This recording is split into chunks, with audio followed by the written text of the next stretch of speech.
Mayroong dalawang mukha ng paglilingkod sa bayan.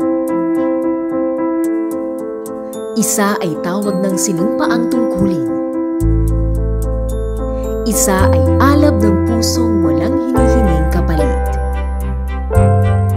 Mapalupa, mapatubig, at mapahimpapawid.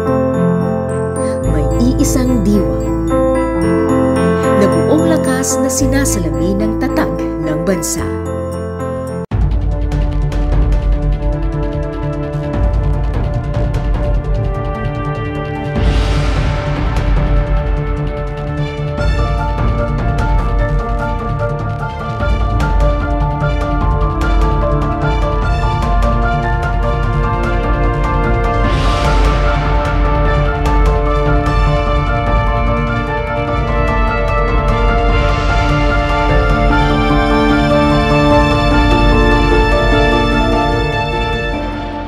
Recently, and owing to our success in ISO, the 7ID is transitioning its role to territorial defense operations. Being the Joint Task Force Kaugnay Commander about the regular and the reserve forces in my area, and acknowledging that both the active or regular and the reserve forces are the solid pillars of our country's territorial defense. We are strengthening these forces' interoperability, reinforcing each other's strength and supporting each others in filling the gaps. Sa Kalakhang, Luzon, nakalagak ang isang malakas na hukbong sanatahan na nangangalaga sa seguridad ng rehiyon mula sa internal at external threats o aggression. Binubuo ito ng dalawang hanay ng lakas, ang tinatawag na regular at laang kawal ng bayan. Ang regular force ay tumutukoy sa mga regular na units ng 7th Infantry Kaugnay Division Philippine Army na binubuo ng 6 na Luzon-based infantry battalions sa ilalim ng 702nd Infantry Defender Brigade at 703rd Infantry Aguila Brigade. Ang Reserve Force ay tumutukoy naman sa Citizen Armed Force o Ready Reserve Force ng 9 na Ready Reserve Infantry Battalions sa ilalim ng pamamahala ng 1st at 3rd Regional Community Defense Groups Army Reserve Command. Sa bisa ng National Defense Act of 1935, kabilang sila sa 250,000 civilian volunteers na maaasahan ng Pilipinas na mapakilos sa panahon ng pambansang krisis at kagipitan. Kung susumahin at ayon sa disenyo, ang kabuuang lakas ng Pilipinas o total force ng ating sandatahang lakas, 80% nito ay reserve at 20% naman ay active regular na kawal. At sa pagtahak ng direksyon ng sandatahang lakas ng bansa sa kasalukuyan, 70% ng lakas at resources ng Pilipinas ang nakalaan para sa territorial defense operations at 30% naman ang nakalaan para sa internal security operations habang nagpapatuloy ang mandato ng AFP sa humanitarian assistance at disaster response sa mga komunidad. Iba't iba man ang pinanggalingan at katayuan, magkaugnay ang regular at reserve force ng 7ID sa pagtugon sa pangangailangan ng bansa ngayon na depensahan ang teritoryo nito mula sa anumang banta ng pambansang seguridad.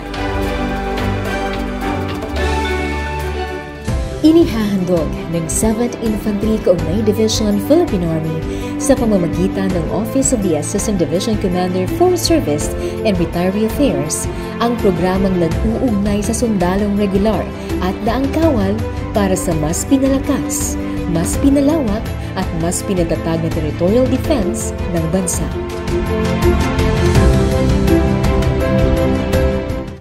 Sa simbolismo, inihalintulad ang regular at reserve force ng Kaugnay Division sa punong nara, malakas, nakatindig at hindi patitinag. Hindi lamang ito kumakatawan bilang pambansang simbolo, ito rin ang katutubong puno sa Luzon na kilalang isa sa pinakamatibay sa Pilipinas.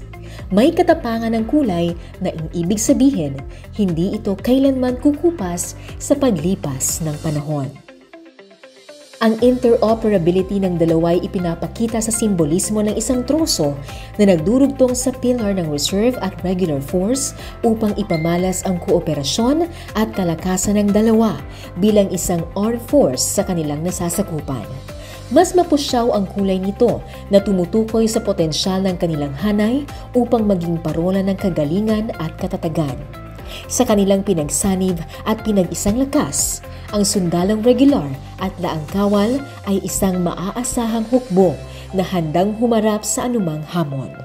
Sa 7th Infantry Division, hawak kamay na kumikilos ang regular na puwersa at laang kawal upang magsanay, uminlad, mahubog at maipalaganap ang advokasya.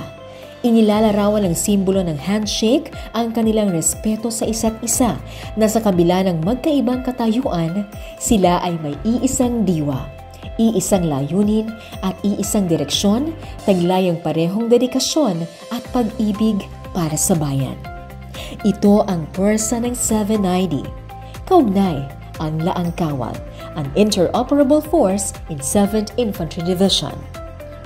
Nakapukaw ng pansin ang kampanyang ito sa Celebrity Reservist na si Lieutenant Ronnie Liang, Adjutant General Service, Reserve Philippine Army, na nagkamit ng outstanding academic performance sa katatapos lamang na Adjutant General Service Officer Advanced Course ng Class 28-2023 sa Soldier Support School Sustainment Center, Training and Doctrine Command Philippine Army sa Camp O'Donnell, Capas, Tarlac. Batay sa kanyang inilathalang staff study na pinamagatang Readiness and Employment of Reservists in Times of War. May taglay na kalakasan at kahinaan ng Reserve Force sa bansa pagdating sa pondo, pasilidad at mga pagsasanay. Sa kabila nito, nagbigay liwanag sa singer, actor, model at laang kawal na si Lieutenant Liang ang inisyatibo ng 7ID sa kakayahan nitong mapalakas ang ugnayan ng Reserve at Regular Force sa pagtatanggol ng teritoryo ng bansa. We need to come up with a new law and updated policies that will suit the current situation. Like right now, it's a good initiative ng ADCRA, the interoperability ng Reserve Force and the Regular Force. Kaugnay ang Langkawal is a division initiative which aims to reinforce the existing organizational structure between our active troops and the reservists within the 7ID area of operation to make them better trained, better equipped, more responsive, and better focused for various tasks or missions.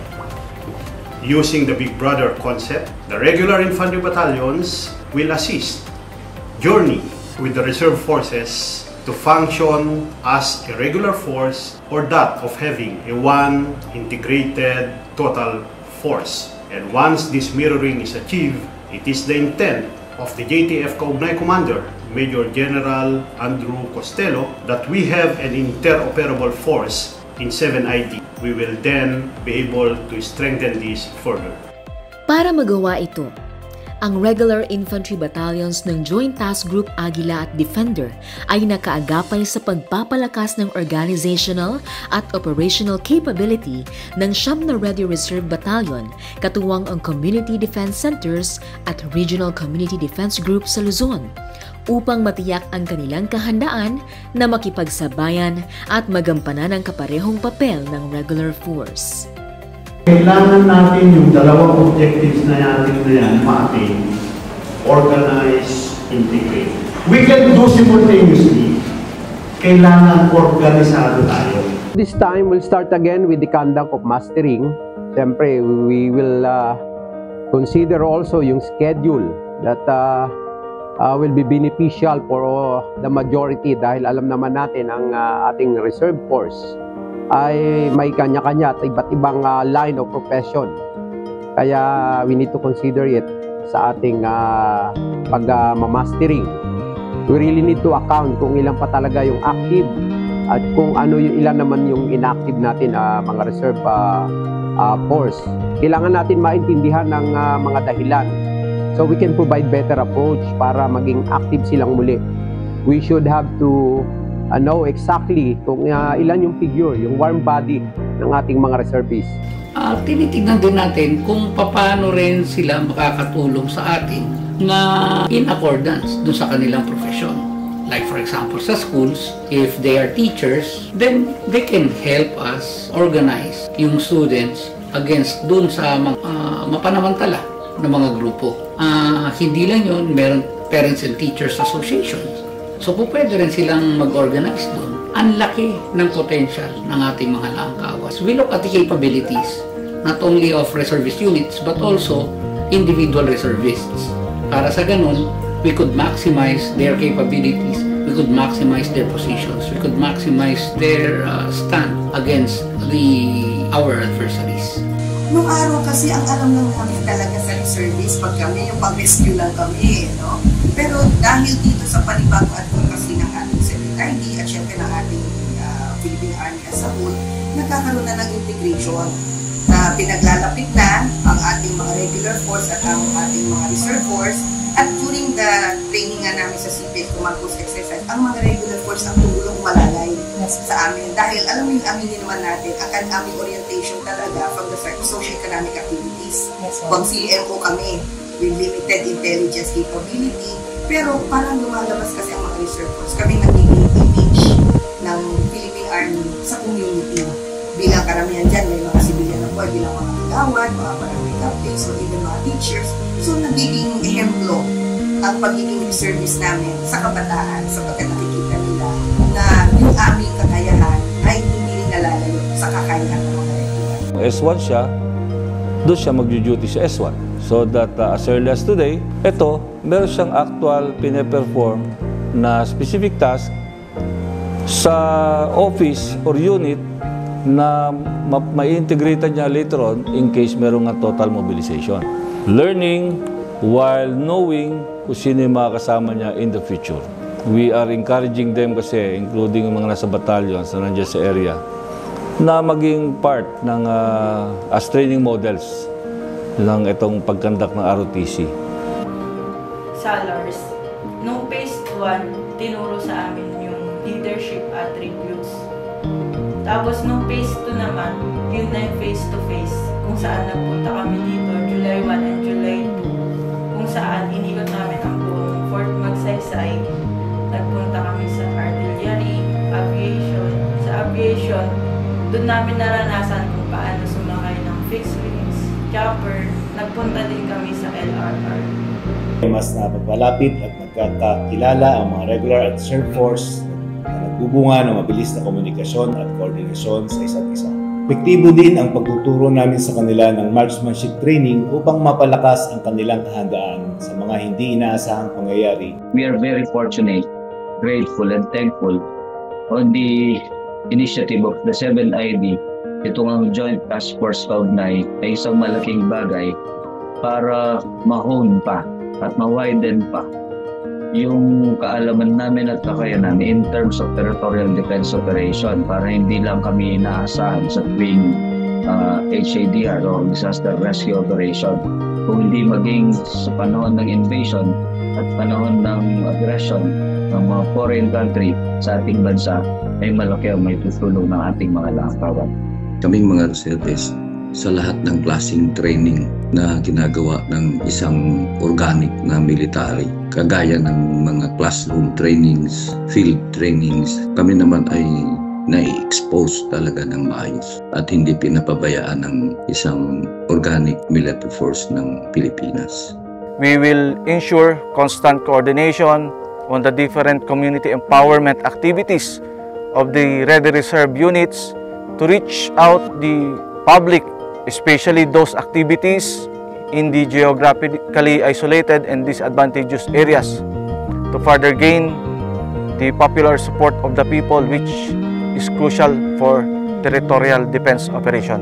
Nakakalat kami, bawat kumpanya namin may mga tinatawag natin sa military na AUR. So, bawat kumpanya kaya nilang ipinsahan ang kanilang sariling AUR na binigay sa kanila. Kaya nga may mga integration training para lalong mahasa ang mga reservists sa kanilang tungkulin. Ang papel ng ating laangkawal sa kampen ng 7th Infantry Division ay mahalaga. Sila ay nagsisilbing force multiplier upang mapaigting ang antas ng seguridad ng nasasakupan nito. Ang Ready Reserve Force na nakabase sa Western Pangasinan ay kasalukuyan nagsasanay sa iba't ibang kurso ukol sa military aspect, integration training. So kung ano ang uniforme ng ating regular force, yun din ang uniforme ng laang kawal. Para pag nagsama na yung ating reserve force sa regular force, sa integration training nila, yun ay magkaparehas na sila, na pinapakita lang dito ng ating Philippine Army ay isa lang. Ito ay nagbibigay ng karagdagang dangal at halaga at nagsisilbing gatong para mapanitili ang apoy ng kanilang pagnanasa na voluntaryo magserbisyo sa ating bansa. I-check din natin sila, titingnan natin ang kanilang natutunan sa pamamagitan ng pagkakandak ng exercises. Initially po kami magkakaroon ng mga tabletop exercises, ganoon din po ng mga planning exercises, upang sa gayon ay ma-ensure namin na kami ay iisa ang aming objective sa aming lugar. Ang 3rd Mechanized Infantry Battalion at ang 302nd Ready Reserve Battalion dito po sa lalawigan ng Tarlac sa pamumuno ng 3rd RCDG ay laging magkasama sa mga aktibidad na may kaugnayan sa civil-military operations tulad ng mga outreach programs, medical and dental missions, brigada eskwela, humanitarian assistance and disaster response operations tulad ng mga nakaraang bagyo, sa paghahatid ng mga serbisyo sa mga nasalanta ng bagyo at pagbaha, sa environmental protection, makakasama natin sila sa mga tree planting at iba-ibang aktibidad na may kaugnayan sa pagprotekta ng ating kalikasan. Sa nakaraang pagsasanay na nag-culminate doon sa pagkakaroon ng command post exercise, ang aming batalyon, ang inyong lingkod, ay nagkaroon ng exposure doon sa mga ginagawa sa command post exercise kung saan na-apply yung mga basic knowledge, basic trainings na natutuhan noon pa para sa mga pagdidesisyon kung sakaling magkaroon ng actual na invasion dito sa ating bansa. Hahasain ka kung paano maging kalmado, paano ka maging focus.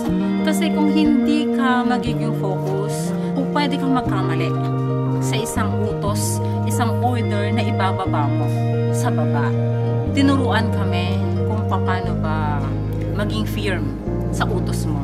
Napakahirap dahil nakasalalay sa amin ang mga utos, ang mga orders na ibababa namin pagdating ng tinatawag nating point territorial defense operations.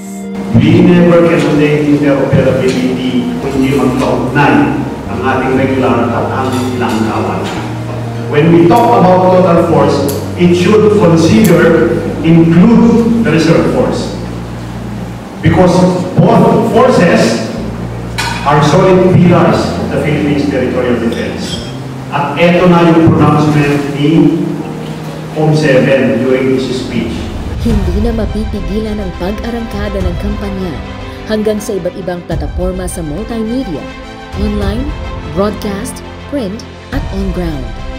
Matutunghayan ang mga kwento ng tagumpay ng Kaugnay ang Laang Kawal sa Blogspot at sa official Facebook page na patuloy na umaani ng mas lumalawak at dumarami pang followers, bunsod ng masinhing pagsuporta ng mga key leaders, Philippine Army Organization at stakeholders.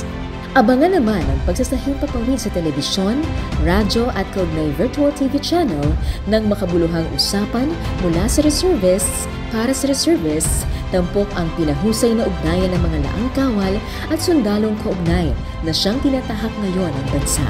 Sa katapusan ng taon, mailalathala ang kauna-unahang Kaugnay ang Laang Kawal Journal Magazine na naglalaman ng paglalakbay ng programang Kaugnay ang Laang Kawal tungo sa minimithi nitong interoperability sa pamamagitan ng pag-organisa at integration ng regular at reserve forces.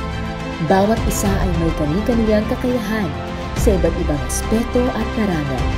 Magkakaiba man ang katayuan, ngunit may iisang diwa na buong lakas na sinasalamin ang tatak ng bansa.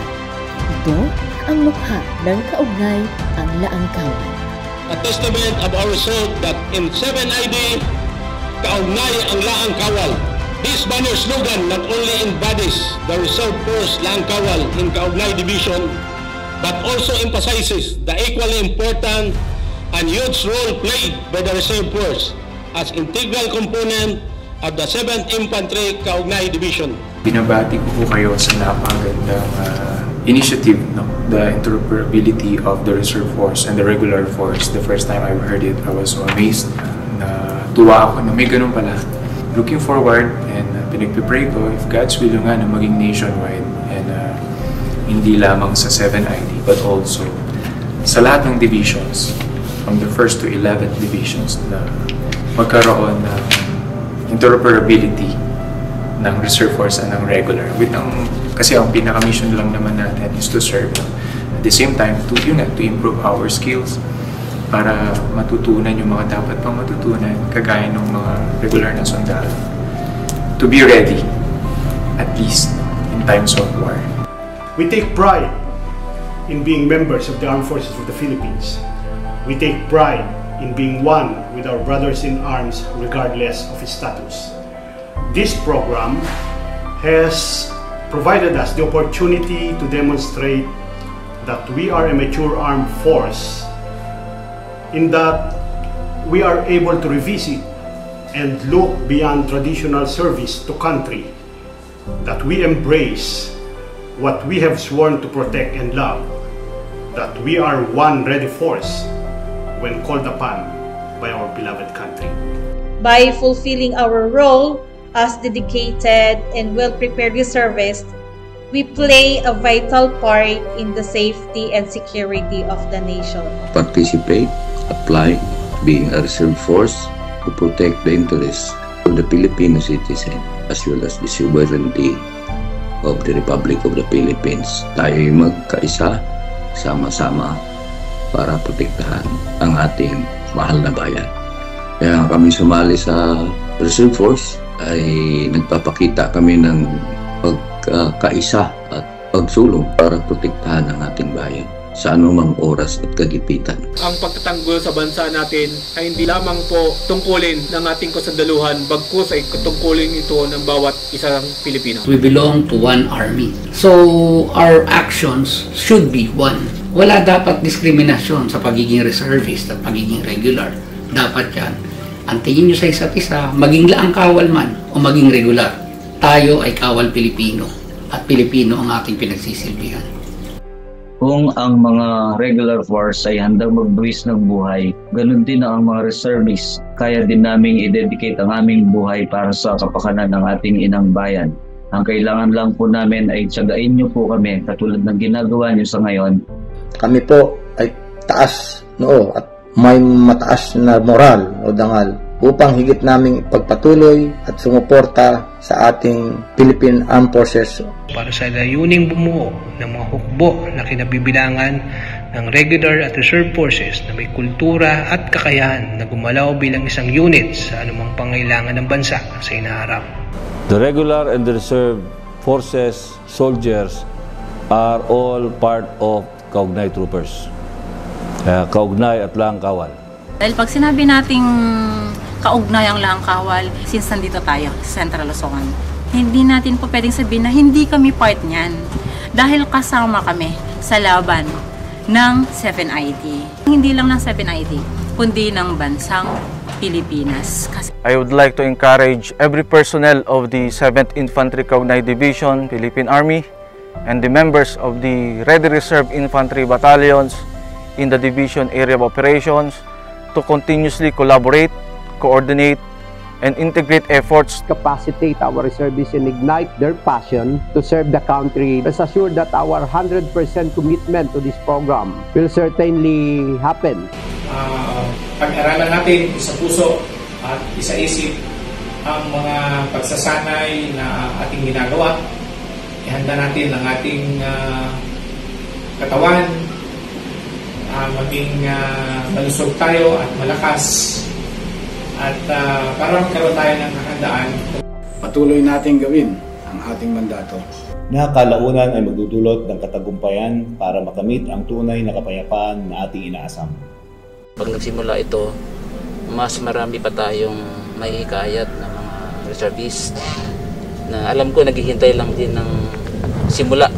So yung simula na yun, ito na yun. Si Lieutenant Colonel Reyes, tinur din niya din kami doon, ma'am. Pinakita din niya yung loob ng kampo, ma'am. Tapos nag-firing din kami, ma'am. Yung naitulong ni Sir Reyes, mas ma-finalize ganun, ma'am. Para maging pulido, ma'am, yung gawa namin. Tapos kung may kulang man, ma'am, sinasabihan nila kami, ma'am, kung ano yung tama, kung ano yung dapat gawin. Andyan lang sila kung may pagkakamali. Mas nahubog kami, ma'am. Mas pinalawak yung kaalaman namin tungkol sa Philippine Army, ma'am. Bilang isang reservist, makaasa po kayo ng suporta sa gana namin makakaya. Nandito po ako to help para maging matagumpay yung campaign ng interoperability ng Reserve Force and the Regular Force. Kung hindi tayo mag-ugnayan, hindi tayo isang army. Kailangan namin ipakita that everyone matters. Every individual counts. Sa ating hanay, we are willing and we volunteer to be part of the total force. That in a nutshell is our strategic direction, and I hope everyone will not only be on board, but please everyone to take ownership. Sariliin natin ito, atin ito, bukasya natin ito, ito yung ating patutunguhan at bawat isa gagampanan ng kanilang role dahil kabilang ka dito sa ating magiging malakas at matatag na forces ng the Philippines.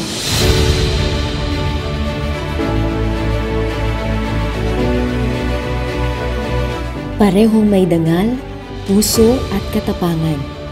Ang bawat isa ay refleksyon ng kanilang kahandaang tumugon sa oras ng pangangailangan para sa bayan, para sa lupang sinilangan.